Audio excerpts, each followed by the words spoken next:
नमस्कार, prime 18 India में आपका स्वागत है। मैं हूं आपके साथ सावन दीक्षित। चर्चा चुनाव की में उत्तर प्रदेश से सपा सांसद धर्मेंद्र यादव नौगांव पहुंचे हैं, जहां पर सपा प्रत्याशी अजय दौलत तिवारी से उन्होंने मुलाकात की है। आपको बता दें कि सपा सांसद अखिलेश यादव के चचेरे भाई धर्मेंद्र यादव नौगांव पहुंचे हैं, जहां पर महाराजपुर से घोषित प्रत्याशी अजय दौलत तिवारी से उन्होंने जाकर मुलाकात की। इस दौरान समस्त कार्यकर्ताओं ने उनका गर्मजोशी से स्वागत किया है और सपा कार्यकर्ताओं से उन्होंने बैठकर चर्चा की और जीत का मंत्र दिया।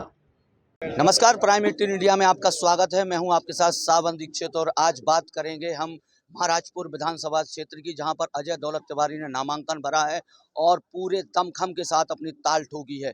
लेकिन आज उत्तर प्रदेश के पूर्व मुख्यमंत्री और राष्ट्रीय अध्यक्ष के भाई हमारे साथ मौजूद हैं, हम उनसे चर्चा करेंगे। सबसे पहले आपका प्राइम 18 इंडिया में स्वागत। जी बहुत बहुत धन्यवाद।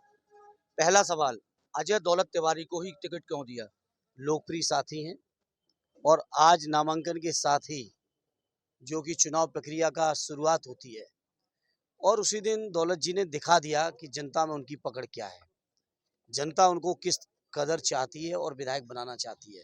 आपका क्या विजन रहेगा विधानसभा के लिए?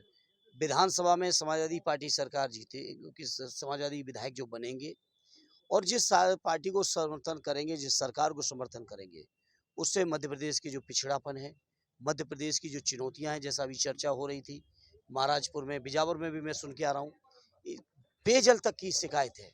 जहां आज़ादी का अमृत महोत्सव मनाते हुए बीजेपी के लोग इतरा रहे हैं, हालांकि आज़ादी की आंदोलन में कोई योगदान नहीं है उनका, लेकिन आज़ादी के अमृत महोत्सव 75 साल होने के बाद भी मध्य प्रदेश के लोग शुद्ध पेयजल के लिए परेशान हैं। इससे ज़्यादा दुर्भाग्य कुछ नहीं हो सकता। इस तरह की चुनौतियों को हमारे साथी जब चुनाव जीत के जाएंगे तो उसका न केवल समाधान करेंगे बल्कि जनता की हर उम्मीद को पूरा करेंगे।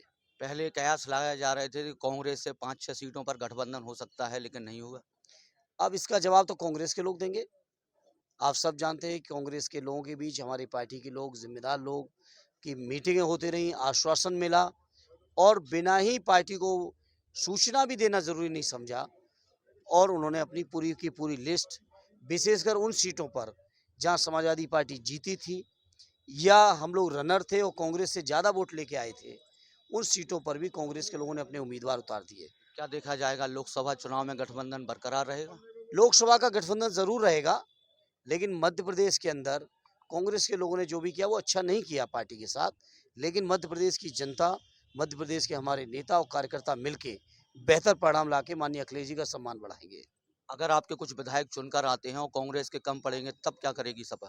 देखिए क्या करेंगे ये तो राष्ट्रीय अध्यक्ष जी का हक और अधिकार है और समय के चुने हुए विधायकों का अधिकार है, उसके बारे में हम नहीं कहते, लेकिन हाँ इतना जरूर है कि हम लोग भारतीय जनता पार्टी को रोकने का काम करेंगे। अगर आपके विधायक फिर से कांग्रेस में या बीजेपी में शामिल होंगे? नहीं होगा ऐसा, क्यों अगर मगर में इतना फंसाना चाहते हो? अभी बिजावर में देखने को मिला। बिजावर में देखने को मिला, अगर उन्होंने हमारे विधायक को लेने की कोशिश की तो हमने भी उनसे बड़ा नेता ले आए। वो एक बार के विधायक को ले गए, हम 2 बार। अब यही महाराजपुर में पुष्पेंद्र जी ने आरोप लगाया है कि समाजवादी पार्टी अपेक्षा करती है पार्टियों की। वो कुछ साथी बात कर लेंगे, हमारे पास सूचना है, कुछ साथी बात कर लेंगे, वो कोई बड़ा मुद्दा नहीं है। और आज जो अजय दौलत तिवारी जी का नामांकन है, इस बात से सबको एहसास हो गया होगा कि जनता किस कदर हमारे उम्मीदवार और हमारी पार्टी के साथ है। पूरे मध्य प्रदेश में केवल एक सीट आई थी, छतरपुर जिले की बिजावर। इस बार छतरपुर जिले को कैसा देख रहे हैं? इस बार छतरपुर की वो सीटें भी जीतेंगे, पुरानी तो हम जीतेंगे ही, वो सीटें भी जीतेंगे जो हम कभी नहीं जीत पाए थे। और इस छतरपुर समाजवादियों की बहुत उर्वरक भूमि है। यहाँ से हम राजपुर जीत चुके हैं, राजनगर, यहाँ से हम चंदला जीत चुके हैं, यहाँ से हम बिजावर जीत चुके हैं, यहाँ से महाराजपुर जीतना अभी बाकी है, जो इस बार पूरा होने जा रहा है। मतलब अब जो और सीटें थी उसके अलावा केवल आपका महाराजपुर फोकस है? नहीं, महाराजपुर भी जीतेंगे, बाकी सीटों पे तो हम जीत भी चुके हैं और रिपीट भी करेंगे और महाराजपुर की हम बढ़ाएंगे भी।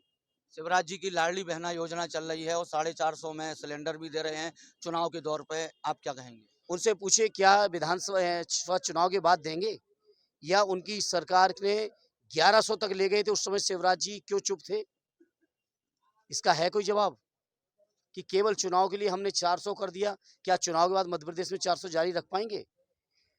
ये बीजेपी के लोग अब ये न समझे कि जनता इतनी गुमराह हो जाएगी।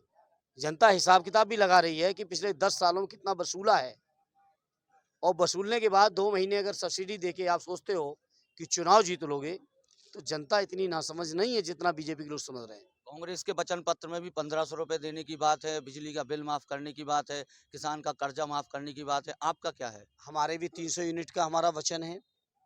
हमारा भी मध्य प्रदेश की तरक्की और विकास के लिए वचन है।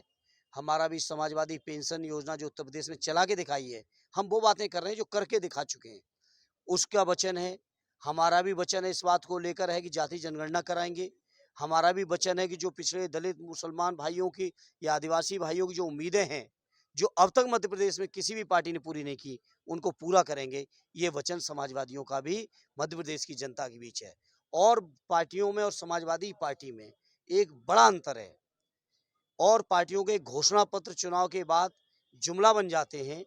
हमारा घोषणा पत्र चुनाव के बाद एक पवित्र ग्रंथ की तरह अक्षर सा उसका पालन करके, ये बगल में आपकी जहाँ खड़े हैं, यहाँ से यूपी के लोग जुड़े हुए हैं, आप पूछिए क्या योजनाएं चलाई थी। हमारे समाजवादी पेंशन योजना जो हमारी माताओं बहनों के लिए चली थी, आप पता करिए उत्तर प्रदेश के हिस्से के बुंदेलखंड की कोई गरीब बहन बची हो। तो हम लोग केवल बातें नहीं करते हैं, हम लोग काम पूरा करके दिखाते हैं। किसानों का कर्ज माफ करके दिखाया, लैपटॉप बांट के दिखाया, एक्सप्रेसवे बना के दिखाया, स्टेडियम बना के दिखाया, डायल 100 जिसको अब बाबा जी ने 112 कर दिया है, चला के दिखाया है। तो हम लोग करके दिखाए हैं, कोई हमें अलग से सबूत देने की जरूरत नहीं है। और उत्तर प्रदेश के मुख्यमंत्री हमारे राष्ट्रीय अध्यक्ष जी, उनकी ही मार्गदर्शन में, उनकी ही देख रेख में हम लोग मध्य प्रदेश में भी इन योजनाओं को लागू करवाएंगे। जीतते हैं, विधायक बन के अजय दौलत तिवारी जी आते हैं, तो सबसे पहला आपकी पार्टी के द्वारा क्या काम होगा? हमारी पार्टी के, चूंकि मैं आज ही आया हूँ, मैं अतिथि के तौर पे आया हूँ। तिवारी जी यहाँ की समस्याओं को बेहतर समझते होंगे, और ये क्षेत्र की जनता के बीच जो वादा करके आएंगे वो निभाएंगे। ये समाजवादियों का कल्चर है। जो क्षेत्र के बीच वादे करेंगे उसको निभाएंगे। और ऐसे कि अभी अखिलेश यादव जी के भाई यहाँ पर आए थे, उन्होंने बताया है कि जो भी वचन पत्र बीजेपी और कांग्रेस ने जारी किए हैं, उनसे हटकर, सभी से हटकर समाजवादी पार्टी काम करेंगी। कैमरामैन रविंद्र के साथ सावन दीक्षित, प्राइम 18 इंडिया, नौगांव।